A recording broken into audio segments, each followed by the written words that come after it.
네, 오늘 이 시간에는 우리 수정과 같은 유리바다라는 표현이 우리 계시록에 나오는데 이 수정과 같은 유리바다에 대해서 여러 번 이렇게 생각을 해봤는데 성경을 살펴보니까 좀 더 확실한 깨달음을 주시는 것 같아서 오늘 저희가 이 수정과 같은 유리바다에 대해서 함께 생각해보는 시간을 갖겠습니다. 우리 계시록 4장 6절에 말씀하시기를 보좌 앞에 수정과 같은 유리바다가 있다라고 말씀하시는 말씀이 있습니다. 자, 우리 그 말씀을 읽어보겠습니다. 계시록 4장 6절에서 보좌 앞에 수정과 같은 유리바다가 있고 보좌 가운데와 보좌 주위에 네 생물이 있는데 앞뒤에 눈이 가득하더라. 자, 여기에 보면은 보좌 앞에 수정과 같은 유리바다가 있다라고 말을 하고 있고, 그리고 보좌 가운데와 보좌 주위에는 무엇이 있다고 말했죠? 네 생물이 있다라고 지금 기록을 하고 있습니다. 자, 그리고 지금 우리가 이제 지금 살펴보려고 하는 그 중요한 표현은 수정 또 유리바다 요 표현을 저희가 이제 생각을 해볼 텐데요. 계시록 15장에 가보겠습니다. 계시록 15장 2절과 3절에 있는 말씀을 보면은 또 내가 보니 불이 섞인 유리바다 같은 것이 있고 짐승과 그의 우상과 그의 이름에 수를 이기고 벗어난 자들이 유리 바다 위에 서서 하나님의 검은고를 가지고, 자, 우리 여기에 보면은 이 바다에 무엇이 섞여 있다고 말했죠? 불이 섞여 있다라고 말했어요. 불이 섞여 있다. 자, 불이 섞여 있다라고 말했는데 우리 계시록 15장의 이 내용은 이 마지막 7 재앙에 대해서 말씀을 하실 때 지금 이 말씀이 나오고 있거든요. 근데 자, 7 재앙은 무엇이죠? 하나님의 진노. 하나님의 진노가 그 7재앙을 통해서 맞춰지게 된다라고 말씀하셨습니다. 자, 그래서 우리가 이제 이 내용은 약간 부가적인 내용이긴 한데 우리 계시록 15장 1절에 보면은 여기에 지금 하나님의 진노가 나오거든요. 근데 이 진노는 바로 7재앙으로 말미암아 하나님의 진노가 맞춰지게 된다라고 말씀하셨습니다.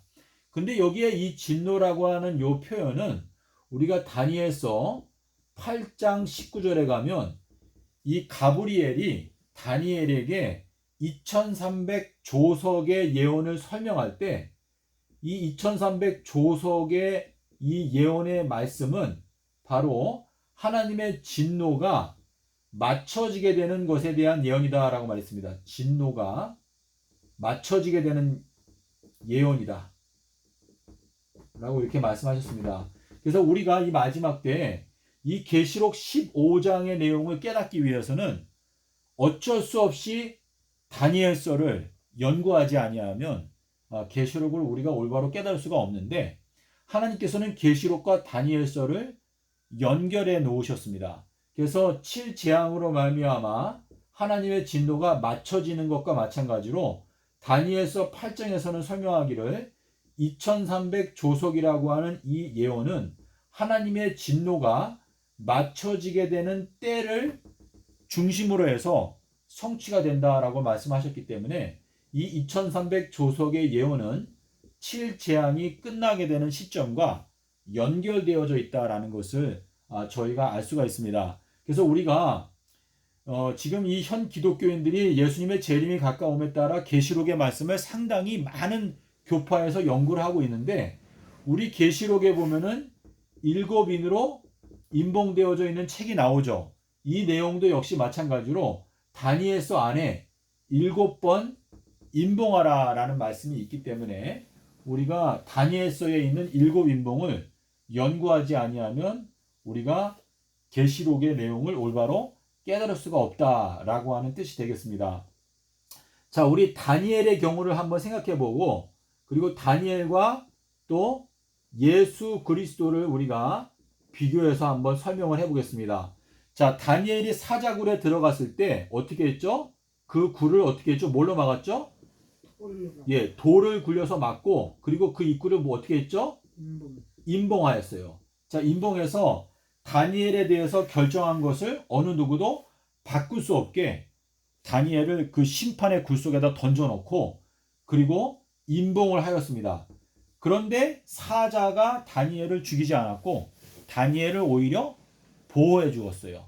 자, 그래서 이것은 우리가 이 마지막 때 하나님의 심판의 어떤 결정이 내려지게 되면 그 각각의 영혼에 대해서 하나님께서 내리시는 그 결정이 변동이 없게 하기 위해서 임봉이 된다라고 하는 뜻이고, 그 심판의 굴 속에 던져지게 되면 유다 지파의 사자 예수 그리스도께서 그 각각의 영혼을 심판하시는데, 자, 다니엘을 미워했던 사람들은 그 사람들을 굴 속에 던졌을 때 그 사람들의 시체가 그 굴 바닥에 떨어지기도 전에 그 사자가 그 사람들의 뼈까지 부서뜨렸더라라고 말하고 있습니다.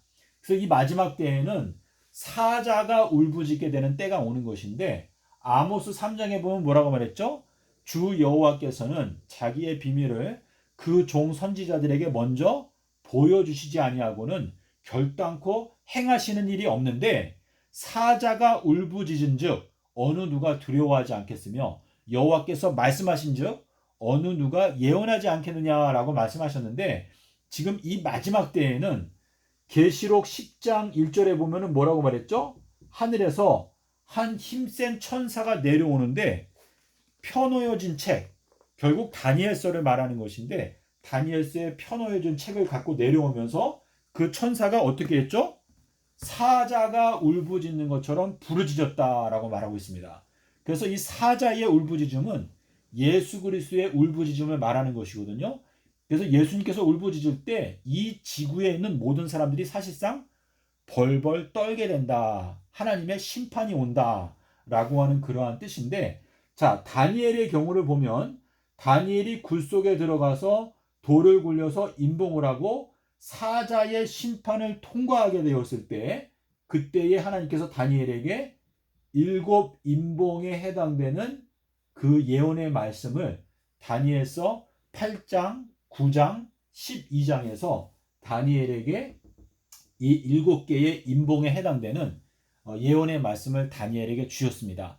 그런데 예수님께서 다니엘에게 나타나서 다니엘아 너는 이 말씀을 깨닫고 일어서라 라고 명령을 하셨는데, 다니엘은 12장이 될 때까지 깨닫지를 못했어요. 나 다니엘이 듣고도 깨닫지 못한지라. 주님, 이게 도대체 어떻게 됩니까? 예수님께서 말씀하시기를 다니엘아 너는 가서 무덤 속에서 쉬고 있어라. 너는 나중에 끝에 가서 부활해서 너의 유업을 누리게 될 것인데, 이 말씀들은 마지막 끝에 이제 열리게 될 것이다 라고 말씀하시고 있기 때문에 우리 그리스도인들의 경험은 다니엘과 같은 똑같은 경험을 하는 것인데, 우리가 주님의 사자의 심판, 유다 지파 사자의 그 심판을 우리가 통과를 하게 되는 그 과정에서 우리들은 이 7 임봉의 비밀을 깨닫게 되는 은혜를 주신다라고 하는 내용이 여기에 들어있는 것입니다. 자, 예수님의 경우도 우리가 생각해 보게 되면 예수님을 무덤 속에다 넣고 그리고 돌을 굴려서 어떻게 했죠? 임봉하였어요. 임봉해서 절대로 그 굴에서 못 나오게 이 마귀가 이제 임봉을 하고 지켰는데, 하늘에서 천사가 내려왔죠. 안식일이 지나가는 시점에 천사가 내려와 가지고 그 돌을 굴리고 예수님을 그 구멍에서 끄집어냈습니다. 그거는 하나님께서 보실 때 예수님은 사망의 권세 아래 있으면 안 된다. 하나님의 의로운 심판으로 판단해 봤을 때 예수님은 죄가 없다. 그래서 예수님을 그 사망의 권세에서 끄집어낸 것입니다. 그래서 계시록 5장에 가면 뭐라고 말했죠? 유다 지파의 사자가 이기었으니 그가 그 책을 펴고 그 7 임봉을 떼실 수 있는 권한이 있다라고 말씀하셨습니다. 그래서 예수님께서는 이 하나님의 심판을 통과하셨기 때문에 다니엘서에 있는 7 임봉을 떼기에 합당하다 라고 말씀하셨는데 이 마지막 때에도 유다 지파의 사자의 그 심판, 사자굴의 심판을 통과하는 자들에게 하나님께서는 일곱 인봉의 그 비밀을 떼어서 우리에게 깨닫게 해주신다라고 하는 그러한 의미가 되겠습니다. 자, 그래서 지금 우리가 이제 잠깐 우리 진노에 대해서 우리가 말씀을 드렸는데요. 이 2300 조석의 예언은 7재앙과 연결되어져 있다는 것을 저희가 마음 가운데 꼭 기억하면 좋겠습니다. 자, 우리가 유리바다에 대해서 지금 살펴봤는데 유리바다라고 하는 것은 무엇이 섞여 있다고 그랬죠? 불이 섞여 있다라고 말했습니다. 자, 이 불이라고 하는 것은 우리가 예레미야서 5장 14절에 보면 하나님께서 예레미야에게 말씀하실 때 예레미야 내가 너의 입에 나의 말을 둘 건데 그 나의 말이 불이 되게 하고 그리고 이 백성들을 나무가 되게 해서 내가 이 백성들을 다 불로 살라버리겠다라고 하는 말씀을 하셨습니다. 그래서 하나님의 말씀은 불인데 자, 두 증인이 나오죠. 계시록 11장에 보면 자, 두 증인의 입에서 무엇이 나오죠? 불이 나와서 그 원수들을 사른다라고 말씀하셨는데 이 불이라고 하는 것은 주 하나님은 소멸하는 불이시다라고 말씀하셨기 때문에 이 예수님의 입에서 나오는 이 말씀은 불 또는 좌우의 날선 검이다라고 이렇게 표현을 하셨습니다. 그래서 이 유리바다라고 하는 이 표현에서 불이 섞여 있다라고 하는 것은 이 유리바다라고 하는 이 바다의 특징은 하나님의 순결한 말씀, 예수님의 입에서 그 나오는 그 말씀이 그 바다를 이루고 있다라고 하는 뜻인데 우리가 계시록 15장에 보면 짐승의 그 수의 그 비밀을 이긴 자들 그러니까 하나님의 구원받는 백성들은 그 유리바다 어디에 서 있다고 그랬죠? 바닷물 위에 서 있다라고 말하고 있습니다. 자, 우리가 베드로가 예수님께서 바다 위로 걸어오는 걸 볼 때 어떻게 말했죠? 만일 주님이시라면 저에게 명하여서 걸어오라고 허락해 주십시오. 그래서 베드로가 바다 위를 걸어갔습니다. 자, 우리 다니엘서 12장에도 보면 그 강물 위에 서 있는 그 사람이 두 손을 들고 하늘에 계신 영원하신 분을 가리켜 맹세하여 가로되 반드시 한때와 두때와 반때가 지나서 성도들의 권세가 다 깨어지기까지 하리라고 말하는데 그 사람이 그 물 위에 서 있다라고 말했습니다. 자, 근데 우리 계시록 10장에도 가면은 그 하늘에서 힘센 천사가 내려오는데 그 힘센 천사가 오른발은 어디에 들고 있다고 그랬죠? 오른발은 바다에, 왼쪽 발은 땅에 이렇게 있다라고 말하고 있는데 지금 이 물 위에 서 있는다라고 하는 것은요. 이 물이라고 하는 것은 멸망의 물결을 말하는 것입니다. 근데 이 멸망의 물결을 극복하고 이겨서 이 물 위에 서 있다라고 하는 것은 그 멸망을 벗어난 자들. 그래서 모세라고 하는 경우에도 모세는 갈대 상자, 갈대라고 하는 그 상자, 방주 안에 모세를 두었는데 거기에서 건져내었다. 물에서 건져내었다라고 하는 것은 그 물이라고 하는 하나님의 심판의 물결을 벗어난 자들이라고 지금 표현하고 있거든요. 그래서 계시록 15장에 보면 짐승의 수의 그 비밀을 벗어난 자들이 유리바다 위에 서 있는데 그 유리바다는 불이 섞여 있는 유리바다다라고 지금 표현을 하고 있습니다. 자, 그러면은 우리가 계시록 21장에 가면 성벽이 나옵니다. 계시록 21장에는. 자, 계시록 21장에는 성벽이 나오거든요. 자, 이 성벽은 무엇으로 건축을 하죠? 성벽의 재료가 무엇이죠? 벽옥. 예, 벽옥으로 성벽을 건축했다라고 말하고 있는데 그 성벽의 모습을 여기에서 설명할 때 맑은 수정과 같다. 예, 제가 지금 성경 구절을 정확하게 기억을 못하니까 21장 우리 11절에 여기 이렇게 기록하고 있어요. 죄송합니다. 여기에는 이렇게 되어 있네요.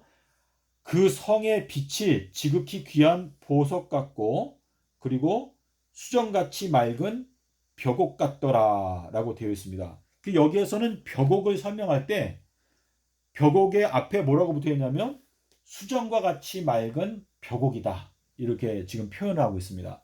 그래서 지금 우리가 보면은 수정 그리고 맑다, 맑은 그리고 이제 유리 이렇게 되어 있는데 여기에 대한 해답은 욥기서에 가야 되거든요. 욥기서 28장을 저희가 가서 보시겠습니다. 욥기 28장.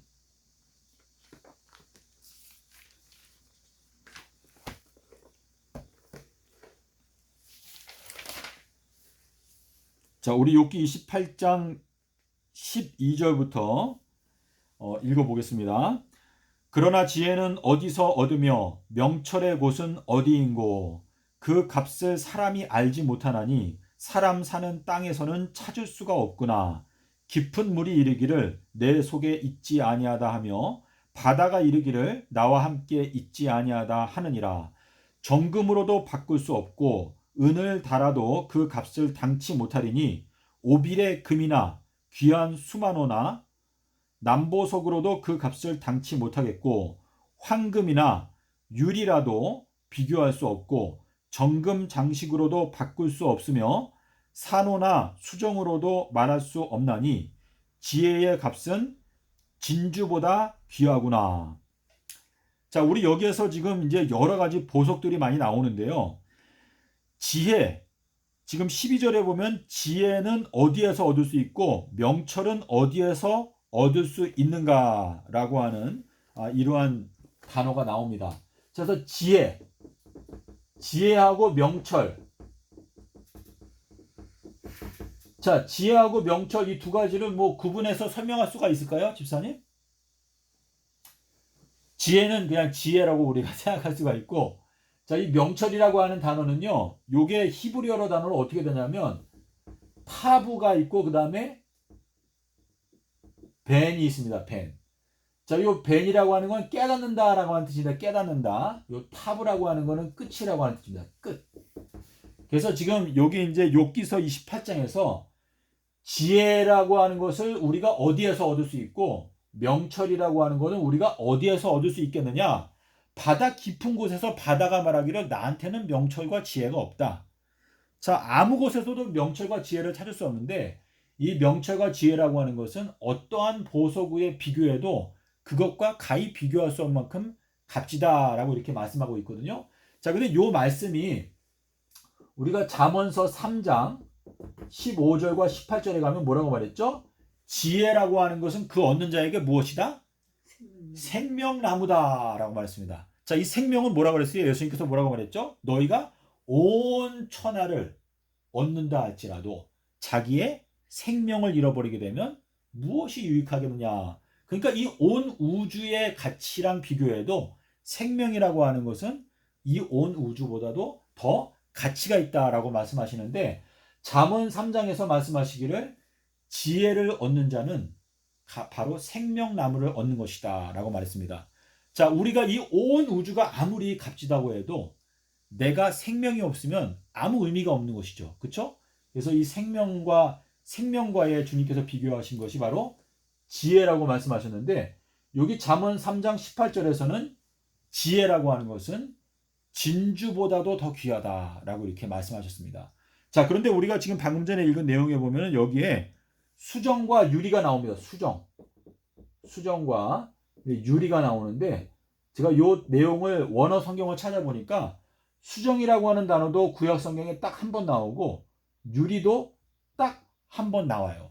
그래서 지금 여기 욥기서 28장이 지혜에 대해서 설명을 할 때 여기에서 뭐라고 말했죠?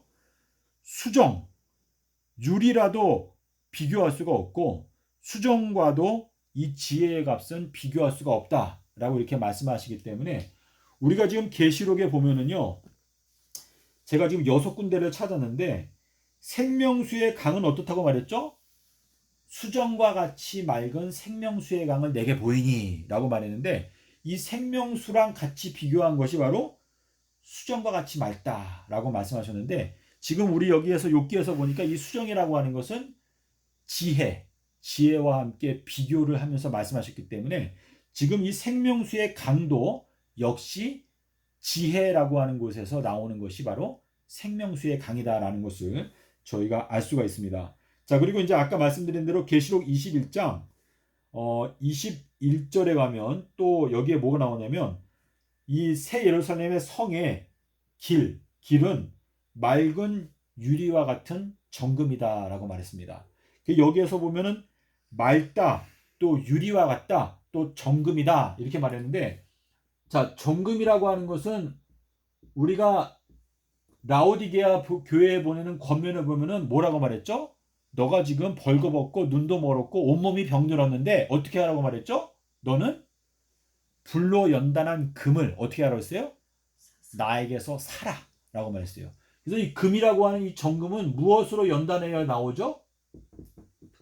예, 불로 연단을 해야 이 정금이라는 것이 나온다라고 하는 뜻인데, 이 불이라고 하는 것은 우리가 아까 살펴본 바에 의하면 바로 예수님의 말씀이다.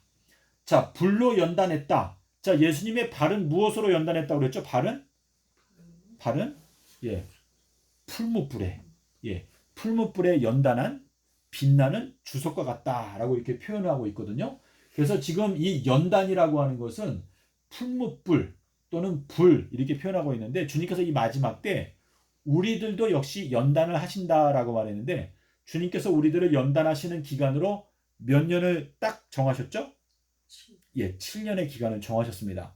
주님께서는 그분께서 먼저 내가 세상을 이겼노라, 이 말씀은 내가 이 무덤의 굴을 통과해가지고 임봉에 놓았던 그 사망의 구멍을 내가 통과해서 나왔으니까 너희들도 나를 따라오게 되면 그 과정을 통과해서 영생의 몸으로 나올 수 있다라고 하는 것을 말씀하시는 것인데, 이 모든 과정을 주님께서는 뭐라고 말했냐면 풀무불이라고 이렇게 표현을 하셨습니다. 그래서 지금 이 정금, 그 도성의 거리는 맑은 수정과 같은 정금이다 라고 하는 그 말씀은, 우리가 지혜의 말씀을 우리가 얻어서 그 말씀을 깨닫게 되면 우리가 자유를 얻게 되고, 그리고 우리가 그 모든 과정을 통과해서 영생의 몸으로 나올 수 있게 된다 라고 하는 그 말씀이 여기에 적혀 있는 것입니다. 자, 우리 지금 고린도전서 3장을 가볼까요? 고린도전서 3장에 가면은 공력이라고 하는 말이 나옵니다. 공력. 자, 우리 공력이라는 게 무슨 뜻이죠? 공력? 힘들여서. 예. 힘들여서. 무엇인가를 쌓았다. 예, 무엇인가를 건축했다. 예, 이제 그러한 의미가 여기에 들어있는데, 자, 고린도전서 3장 13절에 보면은 이제 하나님께서는 이 세상에 있는 모든 사람들이 평생 동안에 본인들이 쌓아왔던 모든 행적들, 공력, 이것을 무엇으로 심판한다고 그랬죠? 불로 심판한다라고 말했는데, 자, 우리 여기 13절에 읽어보겠습니다. 각각 공력이 나타나게 될 것인데 그 날이 공력을 밝히리니 이는 무엇으로 나타내고? 불로 나타내고 그 불이 각 사람의 공력이 어떠한 것을 시험할 것인데, 만약에 누구든지 그 자신이 세운 그 공력이 그대로 남아있게 되면 상을 받게 되지만, 누구든지 그 공력이 불타게 되면 어떻게 된다? 해를 받게 될 것인데, 그 사람은 구원을 얻기 위해서는 반드시 그 불을 어떻게 된다? 통과해야 된다라고 말씀하셨어요. 자, 요게 제가 지금 원어를 보니까 요 내용이 조금 잘못 번역되어 있는데요. 여기 집사님 한번 읽어보실래요? 집사님 번역을. 누구든지 그 공적이 불타면 해를 받으리니 그러나 자신은 구원을 받되 불 가운데서 받은 것 같으리라. 예, 요 말씀의 뜻이 무엇인가 하면은, 이제 어떤 사람이 평생 동안 살아오면서 자신이 쌓아왔던 그 공적이 불타버리게 되잖아요. 자, 불타버리게 되는데 그 사람이 구원을 얻기 진짜 원한다면 그 사람은 그 불을 어떻게 해야 된다? 통과해야지만이 구원을 얻는다라고 하는 말씀을 여기에서 말씀을 하시고 있습니다. 자, 그래서 주님께서 지금 사도 바울을 통해서 우리에게 하시는 말씀이 뭐냐면, 이 마지막 재림전 끝이 오게 되면 풀무불과 같은 날이 오게 되는데, 그 풀무불은 평소보다 몇 배가 더 뜨겁다? 예, 7배가 더 뜨거운 풀무불의 기간이 오는데, 이 풀무불은 각 사람의 공력을 이제 밝히게 되는 그때가 오게 되는데, 그 각 사람이 쌓아왔던 그 모든 공적들이 불타버리게 되는 그 사람들은 그 불타는 기간을 우리가 어떻게 통과를 해가지고 그 불에서 나오게 되면 그 사람은 구원을 얻지만, 그렇지 못하게 되면 그 불에 해를 받게 된다 라고 하는 말씀하시면서 우리의 모든 행적이 불로써 시험하게 되는 때가 온다 라고 하는 말씀하셨는데, 예레미야 5장 14절에서 예레미야에게 하신 말씀대로 예레미야 너의 입에 둔 나의 말이 불이 될 것이고 이 사람들은 나무가 될 것이고 이제 불타게 되고 그 공적이 남아있는 그 사람들은 상을 받게 될 것이다 라고 이렇게 말씀하셨습니다. 그래서 이 상이라고 하는 것은 우리 계시록에 가면은 계시록 12장에서 이제 상을 받게 되는 때가 이제 오게 되는데, 그것은 7번째 나팔을 불게 되면 이제 주님의 그 자녀들에게 상 주시는 때가 온다라고 이렇게 말씀을 하시고 있습니다. 자, 그래서 우리가 오늘 우리 계시록의 6군데에 이 유리바다 또는 수정과 같은 이러한 표현이 나오거든요. 그래서 아까 하나님의 보좌 앞에 수정과 같은 유리바다가 있다라고 말했어요. 자, 우리 계시록에 보면은요, 바다라고 하는 표현이 나오고, 그리고 불못 할 때, 자, 이 못이라고 하는 게 뭐죠? 못이라고 하는 것은 이제 원어를 보게 되면 호수, 예, 호수라고 하는 단어인데, 우리가 예수님의 생애를 돌아보게 되면 갈릴리 뭐였죠? 갈릴리 호수죠. 근데 그 갈릴리 호수를 우리 사복음서에 보면은 갈릴리 바다라고 표현하기도 하고 갈릴리 호수라고 표현했어요. 그래서 거라사의 광인들이 구원을 받을 때 2,000마리의 돼지떼가 어디에 들어가서 몰사했죠? 예, 바다에 들어가서 몰사했다라고 말했는데, 사복음서를 보게 되면 바다에 들어가서 2,000마리가 몰사했다라고 표현한 곳이 있는가 하면 호수에 들어가서 2,000마리가 몰사했다라고 표현한 곳이 있거든요. 근데 우리 계시록에 가면은 바다가 나오고 또 불못이 나옵니다. 요 불못을 설명하실 때 둘째 사망이다라고 말씀하셨어요. 둘째 사망. 자, 그래서 우리가 알 수 있는 것은 예수님께서 살아계시는 동안에 사해 바다에 대해서는 언급이 없어요. 그런데 갈릴리 바다에 대해서 바다 또 호수 이렇게 표현하셨는데, 지금 하나님께서 이 세상 마지막을 심판하시는 그분의 지혜의 바다는 바로 갈릴리 호수, 이 둥근 원으로 만들어진 이 지혜의 바다, 그것이 사람을 구원하기도 하고 또 사람을 멸망시키기도 한다라고 하는 뜻인데, 우리가 2,000마리의 돼지떼가 빠져 죽은 바다가 사해 바다가 아니었고 갈릴리 호수였어요. 그래서 우리가 알 수 있는 것은 주님께서 말씀하시는 이 갈릴리라고 하는 뜻이 뭐죠? 원이라고 하는 뜻이죠. 원. 자, 그래서 이 갈릴리 바다는 주님의 지혜의 바다를 설명하는 것인데, 지금 구원받게 되는 이 무리들은 그 불이 섞여 있는 유리 바다 위에 서 있다라고 말했어요. 그런데 이 불못에 들어가서 빠져 죽게 되는 사람들은 그 지혜의 말씀을 깨닫지 못하기 때문에 그 불못에 빠져서 죽임을 당하게 된다라고 하는 뜻인데, 주님께서 솔로몬에게 지혜를 주시고 솔로몬이 유명한 재판을 했죠. 솔로몬이 그 한 아기를 놓고 두 엄마가 싸울 때 누가 진짜 엄마인지를 판단하기 위해서 하나님께서 주신 그 지혜를 가지고 판단을 해가지고 참된 엄마에게 그 아기를 주었거든요.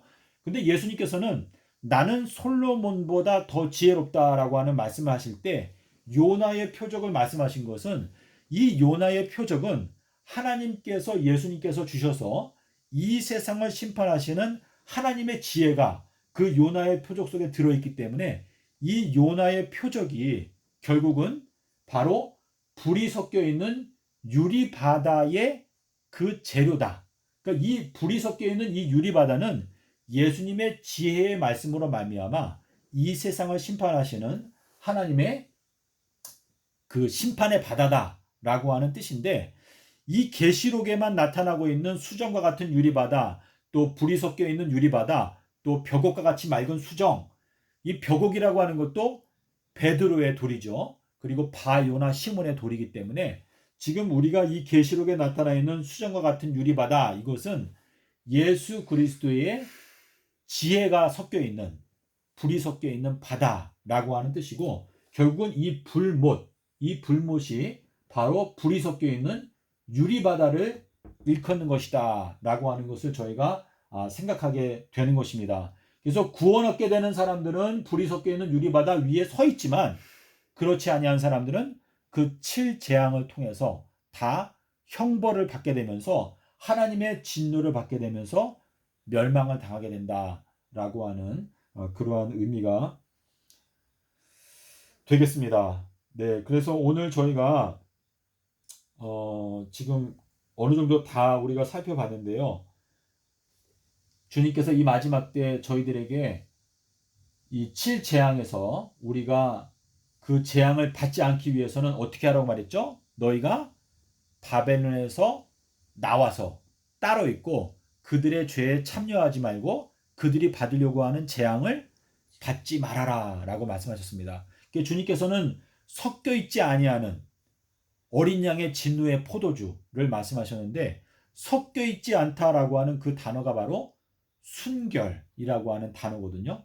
그래서 섞여 있지 아니하는 이 순결한 예수님의 말씀이 바로 요나의 표적이고, 그리고 섞여 있는 것, 그것은 이제 바벨론의 포도주인데 그것은 바로 바벨론에서 만든 하나님의 말씀을 거절하고 만들어 보신 섞여 있는 포도주, 그것으로 말미암아 취하게 된다라고 말하고 있습니다. 그래서 사도 바울이 말하기를 너희들은 술 취하지 말라라고 말할 때 그 술 취하지 말라라고 하는 그 단어 속에는 포도주라고 하는 단어가 들어 있습니다. 그래서 사도 바울이 기록할 때 너희들은 포도주에 취하지 말라라고 하는 그것은 너희들은 성령의 충만을 받으라.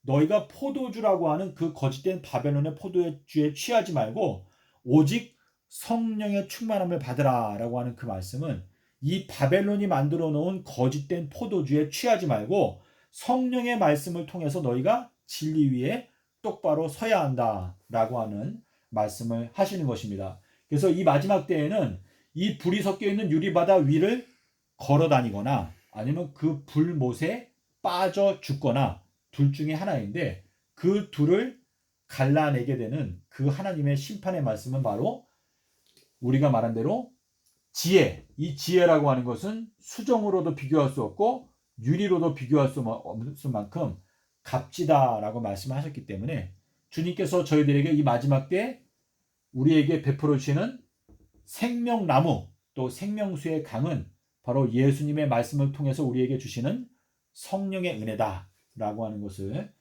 저희가 생각하게 되는 것입니다. 그래서 우리가 이 마지막 때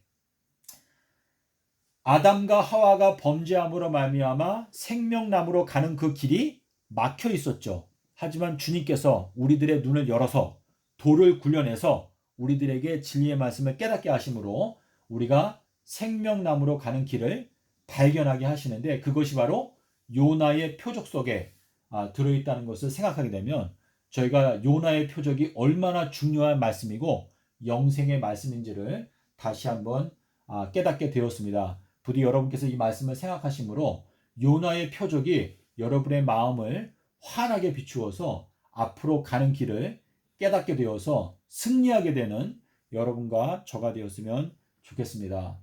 감사합니다.